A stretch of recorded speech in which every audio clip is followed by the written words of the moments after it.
Salut et bienvenue dans cette matinale. Aujourd'hui, quoi semer, quoi planter après les pastèques? Eh oui, chez nous, ça va se terminer. Si vous réussissez la pastèque, bien sûr, n'hésitez pas à nous donner des conseils si vous êtes dans le Nord, comment vous réussissez la pastèque. Alors, premièrement, les légumineuses, donc les petits pois, les haricots, bien sûr. Je parle surtout des légumineuses pour vous expliquer qu'il y a les petits pois et les haricots, et aussi bien d'autres légumineuses, les fèves par exemple. Donc sont un excellent choix après la pastèque. Ces plantes fixent l'azote dans le sol, aidant à compenser les nutriments consommés par la pastèque. Enrichir le sol avec des légumineuses est une méthode naturelle pour régénérer la fertilité du sol. Bah oui, parce que la pastèque mange énormément.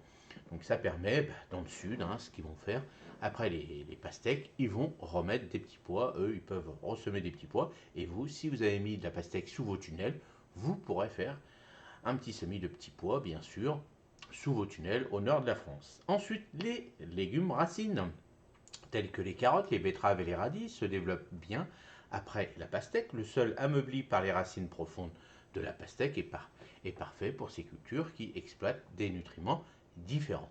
Les crucifères, comme le chou, le brocoli et les radis, constituent une bonne option après la pastèque. Ces cultures bénéficient de l'azote laissé par les pastèques et utilisent d'autres nutriments, favorisant un bon équilibre dans la rotation des cultures. Les salades, c'est les petits bouche-trous, sont idéales à semer après la pastèque. Ces cultures à croissance rapide demandent peu de nutriments et peuvent être plantées pour une récolte rapide, permettant au sol de se reposer tout en continuant à produire des légumes frais. Alors à semer et à planter en micromode sans problème. Alors on continue, cinquièmement, pour les plantes aromatiques, le persil, la coriandre, le basilic, attention au basilic. Si vous êtes dans le sud, bon, vous pouvez encore faire un petit semis. Dans le nord, si vous êtes plutôt allez, en pot, sous le tunnel ou dans une petite véranda, vous pouvez. La coriandre, s'il fait encore très très chaud, attention, ça monte vite, donc c'est mieux de la semer tous les 15 jours.